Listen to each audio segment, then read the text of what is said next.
Welcome to the Haunted Lounge, where shadows linger and the spirits flow. Join your host and a team of seasoned paranormal explorers as they sip whiskey, smoke fine cigars, and share chilling tales from the darkest corners of America. Ghosts, legends, and the pursuit of the truth behind them. Pull up a chair. The night is just getting started. Welcome to the Haunted Lounge. My name is Dan, and I'm joined tonight, as always, with my co-host Rob Roberts and Dale Whitener from Forgotten Souls Paranormal. Rob, how you doing this evening? Thanks, Dan. I'm doing well. You? Doing great. Dale, you doing all right? Fantastic, sir. How are you? Doing good. Tonight's episode is an interesting one and also fairly local to our region. We're going to be discussing the investigation of the Franklin County Jail. The Franklin County Jail is located in Benton, Illinois. It was built around the turn of the century, 1905, 1906, replaced the county's previous jail, and was also in the county seat of Benton, Illinois. The jail itself was interesting in the fact that the sheriff's house was also at the jail so that he could keep an eye on the prisoners that were incarcerated there. Kind of the claim to fame for this jail was that in June of 27, a gangster, moonshiner, and general bad boy, Charlie Berger, was arrested and incarcerated there. Charlie had previously gotten out of a couple scrapes with the law, was released, and I think he may have thought that was going to happen this one, but the problem is Charlie decided that he wanted to kill a local mayor and had put a hit out on him, and that was what he was arrested for and subsequently hanged for at the jail. The gallows are still at the jail, the historical site now, and can be seen, and the guys that investigated that night can attest to this. When Forgotten Souls went to Franklin County Jail, it was covered by a local news station, and the link for that will be in the episode notes as well, so you can check that out as well. Okay, so guys, Franklin County Jail. I was not on this investigation with you. I wish I'd been able to go. Rob, tell me a little bit about what drew you to Franklin County, what you'd heard, why the team went there to begin with. Well, it's been several years ago now, and I'm thinking back on things, and I know there was another team that had been there before, and I had found out, I don't know how I found out, but I found out that they had been there and talked to them a little bit and about the experiences they had, and that they said it's a pretty cool place. You need to go check it out. So, I checked into it, and that's what we did. We went there and checked out the history of it, like we talked about Charlie Berger, and you see the gallows still sitting there, and I mean, think about all that energy left inside the building. So, I mean, it's a place we had to check out. All right. Well, Dale, what were your thoughts of the building when you first got there and kind of took a look around?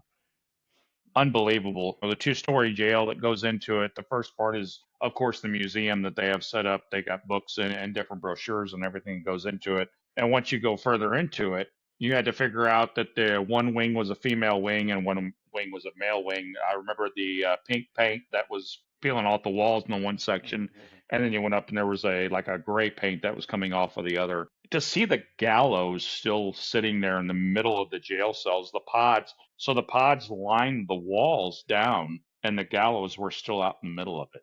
And you could look out the door or a window and see kind of the platform area where those gallows would have originally stood. It was amazing. It was So the prisoners could see the gallows from inside the jail. absolutely. Wow.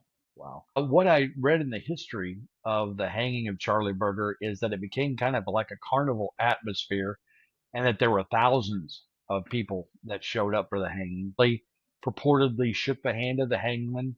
And I don't know if it was bravado or if he was, kind of thinking about repentance at that point, but it's supposedly his last words were, "It's a beautiful world," after he shook the hangman's hand. He chose to wear a black hood versus a white hood because he didn't want to be associated with the Ku Klux Klan and was subsequently hanged for his actions. What in the investigation, we'll go back to Rob with this one. What were feelings or the evidence that you got from this investigation? Well, there's one instance I can think of that really stands out to me and always will. If you walk into the jail cells, you've got an area that you can walk right down the middle, and they have cells on both sides. And they also have a area that you can walk all the way around the cells on the outside. Well, another investigator, Mike, and I were investigating in the inside, right in the middle. walking down through the hallway and we see a black shadow to the right. So, we start talking about that. This is over here. And about the same time, you can hear loud boot steps. And I mean, they're running from the outside, running toward us. And Mike and I go back to back, we're ready to fight. I mean, what are we going to do? But, these boot steps are running. They're loud. I mean, it's very audible.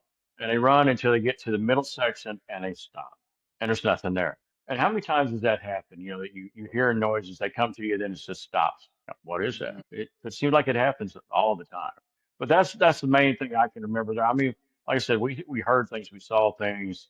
Our equipment went crazy, and bringing back the news station that was there. Well, when they came there and they were with us, two times during their interviews, we heard audible growls. These girls got scared to death. But it was neat watching those girls because they have never been on anything like that. And just listening to them and watching them go through this, it was just pretty cool. Well, and that's something that I've noticed on paranormal investigations. And I don't want to say you get jaded because it's always an interesting and new experience. Every place has its own intricacies and is exciting for me. But watching someone experience that for the first time and trying to make it as safe as an environment as you can for that person, but letting them, the eye-opening terror sometimes that they experience, and then a lot of times those people will be your next group of paranormal investigators coming through because it's kind of like once the veil is pulled off, you can't unsee it. Dale, what did you experience there at Franklin County? So, and to go back a little bit, I was away from the team for a little bit, had some personal family issues that came up. So I took some time away from the team, and Rob came to my work and said, "Brother, it's time. Let's go back." And here we come back to the Franklin County Jail. So first night up there was audible shuffles. You could hear door jail, like the cell doors closing, but you would go upstairs and there'd be nothing. That's a distinct sound. Nothing would move. Yes, and we would sit down in the museum and kind of just a more easy term, PG BS. We would talk and going, and you could hear footsteps kind of going into it. I don't know. The K2 meter, the Mel meter, things like that would kind of go off around the gallows. We'd set them up. We'd sit in the cells. We'd kind of split apart and kind of go from there and do everything. And more personal experiences than what we actually caught. It's hard to explain. But I will say, and Rob can contest to this, we were up there one night doing a ghost tour close to Halloween, wasn't it, Rob? I think. It was. Yeah. Let me break in here just for a second. The team was asked by the museum to do ghost tours around Halloween for the Franklin County Jail Historical Society, and that was part of the information that was covered by the local news that we're going to have a link to there. So the team actually got a chance to investigate quite often at Franklin County through these ghost tours. So it was it not just a one-off incident. And I did want to also Dale, if you will kind of talk about what is a K. So the K2 meter reads EMF, electromagnetic field. It kind of goes into it, and they say that the spirits let off this. Electronic energy. Basically, you watch these shows, and they say, "Take my energy, take this from the batteries, take this that goes into it." That's basically what they're saying that spirits are. Is this electronic or electric energy that we're feeling? That's kind of what makes our hair stand up, the goosebumps, the things that goes on. And so the EMF meter will read that, kind of goes into it, and Rob and Dan both can say you can take an EMF reader, you can walk up to an outlet or a light or anything or a cell phone, and it's going to peg out because it's giving off that electronic, basically, energy that's coming into it. So we do a base sweep of a place when we walk through, and Rob and I are big on this. We walk through with the EMF or even the Mel meter to see where our high points are, what's going on, what's reading onto it, what's pegging out. Is this a hot spot we need to come back to, or are we staying the same throughout it? But we could set that EMF meter or that Mel meter down on those gallows that are still sitting in that hallway, and we'd be sitting just like we are now across from each other in a jail cell, and they would start going off. Anytime we talked about Charlie Berger or we talked about hangings, things like that, it would start pegging out, going into it. I had more on camera, of course, to show that, but that's more personal. That kind of happened with us. Rob, what is a Mel meter? What does a Mel meter do? Millimeter pretty much does the same things. It just reads a little bit more on, it's called milligauss, which milligauss is your readings of energy. So it'll tell you 0.1, 0.5, whatever it is. But, if you get to a certain amount of milligauss, and this has happened in different places, and people feel they see things. They might see an apparition of some sort. They might feel dizzy. They might feel sick. Well, that's because you have a very high reading of electric running through your house or in that area that you sit in, whatever it is. But the milligauss will show you how much of milligauss is being run through that area right there. Your K2 just it gives you a little bit of energy that will fluctuate back and forth. Your milligauss gives you your millimeter gives you exact reading of that electric current that's coming through that building. So basically, it's just another tool. You're using two different tools to kind of prove the information you're getting from one with another. Right. And that's Right. something that I noticed with Forgotten Souls Paranormal. We always tried to use these tools against each other as a debunking method. One tool can Absolutely. say something, but if you've got five tools that are saying the same thing, something is happening. Exactly. Another thing I wanted to touch on is something that Dale said. You'll see these shows, Ghost Adventures as one popular show. I mean, it has done wonders for the ghost hunting community. However, one of the things that they do on what you see on TV and what you do in real life can be two different things. Saying, use my energy, come into me, do things like that. You're inviting things that you may not want to interact with you. So be very careful. Absolutely. And that's one of the things that on the Haunted Lounge podcast, I want to make sure that people know when you're doing this, there's an element of danger involved with this. People can poo Oh poo this yes. all they want, but in Yeah. one of the upcoming episodes that we're going to discuss the dangers of investigating the paranormal. And we've all been affected by it. So be very careful what you ask for because it might just show up. Right. Back to Franklin County. Dale, Exactly. did you have further on that? Yeah, if you don't mind me adding in with the millimeter, Rob was explaining into it, our millimeter actually has the RIM pod built into it. So we Right. not only can measure the milligauss into the room, we can see if there's any type of energy that's coming up to our meter with that RIM pod that of course measures anything getting close to it, comes into it. And it does that by lighting up and making a noise, correct? Absolutely. Okay. Absolutely. So again, once again, using multiple tools to debunk any one tool's readings. And I always think that is best. And that's one thing that I liked about Forgotten Souls Paranormal when I was part of the team is that there is always an effort to debunk before screaming, "Oh my gosh, we've got something." You Absolutely. try Yeah. to No. make sure every time that you've done everything you can to recreate the incident. And if you can't, then we think, okay, maybe it might be paranormal. Let's look further. So Absolutely. back to Franklin County. I'm going to go with Rob first on this one. Rob, was there any incident? I know you had mentioned the steps. Was there any incident other than the steps specifically that just kind of hit you hard at Franklin County than the numerous times that you investigated there? There were lots of talking, and not saying we were talking, we were hearing somebody talk, and it was just over and over. And a lot of times it was like we would talk, and it's like it's answering it. So never really could understand the words. It's like somebody's in another room and you hear that they're there, but you just can't quite pick up that voice. But I would like to add one other thing, Dan. We were talking Okay. earlier about when the news station was there, and the two growls that they heard. That's very rare. It's like I tell everybody, 75% of the time, you don't get anything. There's nothing there. It's not Yeah. TV. If you don't get it every time. And it's like I said, when we had one of the programs come down to Cape Girardeau and they investigated the Glen House. Well, what they have an hour show or 30-minute show, whatever they have. It took them 6 days to do that one program. So if you get something live, where you can audibly hear this, it's more than what you think it is. It's, oh my God, you don't get anything greater. So yeah, that one time out of four is going to keep you coming back for more and more. For sure. For sure. Absolutely. Dale, any incidents you can point to Yeah. specifically other than So the footsteps?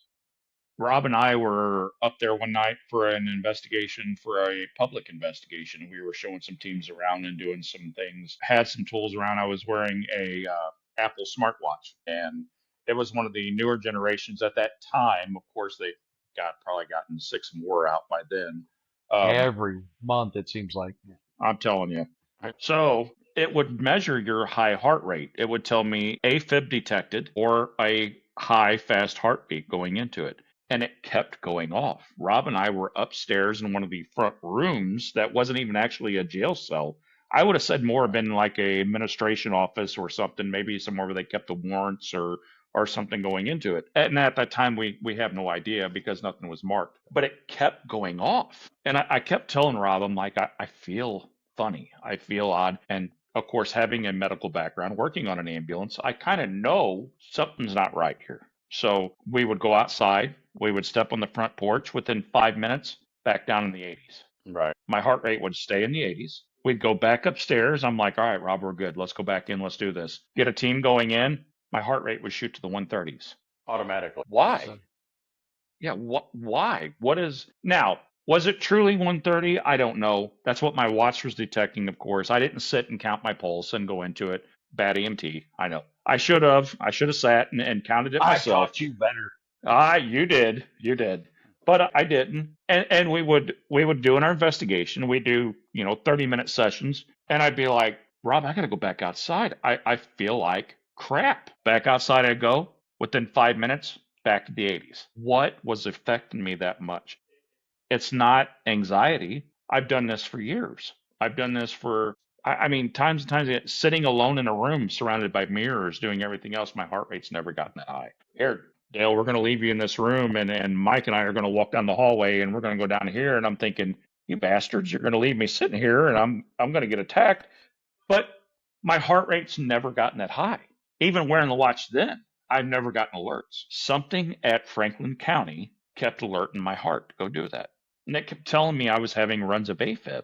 And I'm like, I don't have AFib. Right. I'm not in the greatest of shape, of course. I mean, look at me. But, I don't have AFib. I've never been diagnosed with AFib. Why did my watch keep telling me that night that I was having runs of AFib? Well, and I'm not saying it's Charlie Berger specifically, but there's a Gallows on property. And if you think about the final moments, you walk up the steps, you've got people out in front just waiting in the carnival-like atmosphere to watch Yeah. someone lose their life.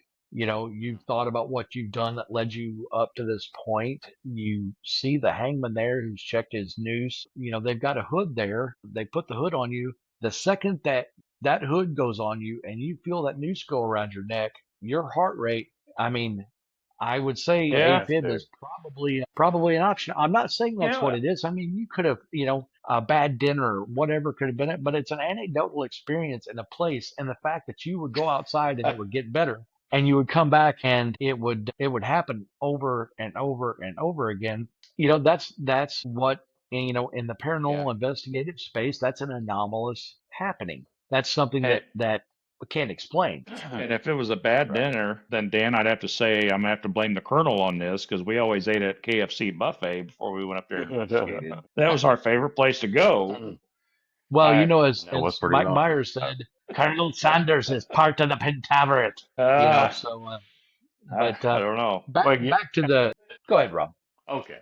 But what I was going to say, Dale earlier was saying, it's not for sure. Maybe it's his watch or whatever, but okay, no way possible. You walk outside, it stops. You go back in. I mean, it would have done it some other place, and it never did anywhere else. So I'm sure that there was something that affected him in a certain way, and it wasn't food, it wasn't anything else. I'm thinking there had to be something there with him. It didn't affect me whatsoever. and We you had know the as same well. food, Yeah, as well as we do, Dan, that we always ate like crap, especially on our investigations. We always ate fast food. We did things.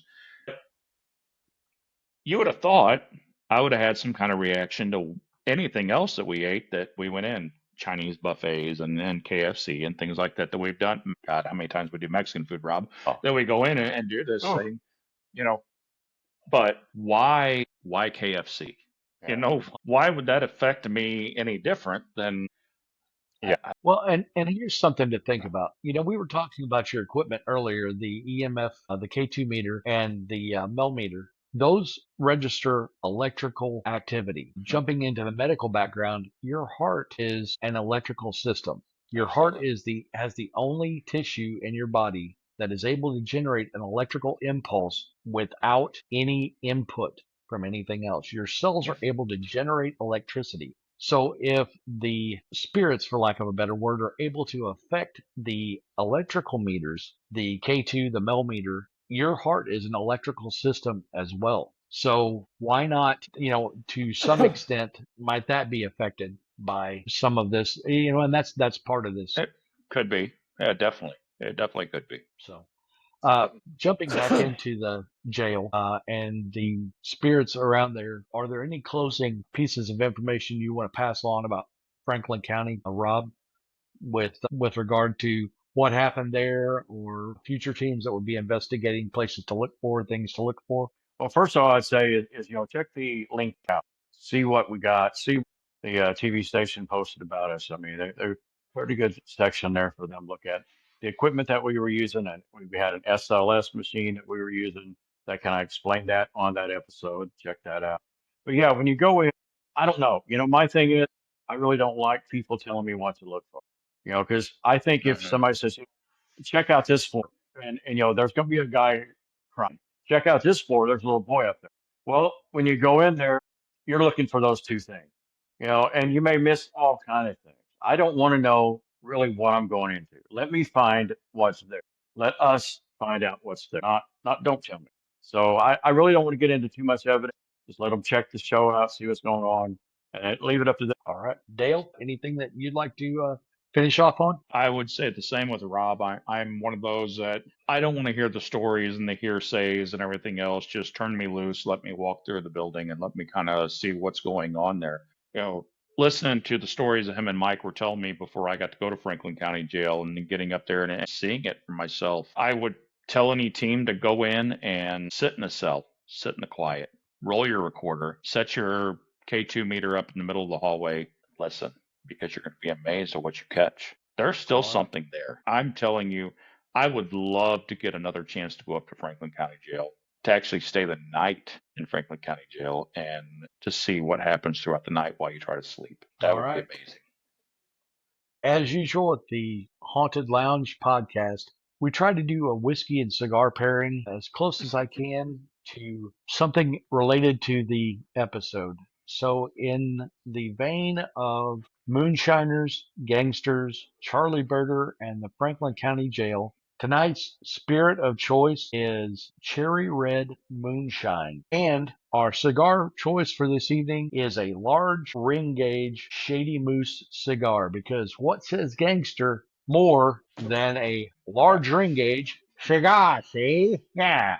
Right. So, gentlemen, raise your glass to gangsters everywhere, moonshiners, Dale, from a Charlie, moonshiner to a from one moonshiner. moonshiner to another. Cheers. Salute.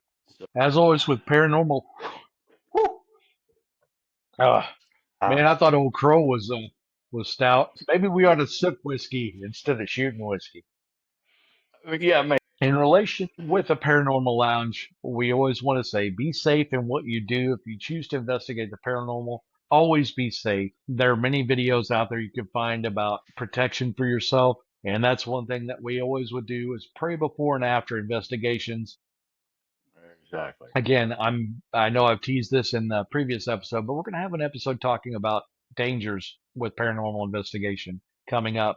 But you can find us at all the social media outlets: Twitch, YouTube, Facebook, Instagram, and TikTok. Our TikTok link is currently still THLP734. And as always with the Paranormal Lounge, keep your drinks full and your minds open. Thanks again, fellas, for being here tonight, and I will see you on the next Thank you. episode.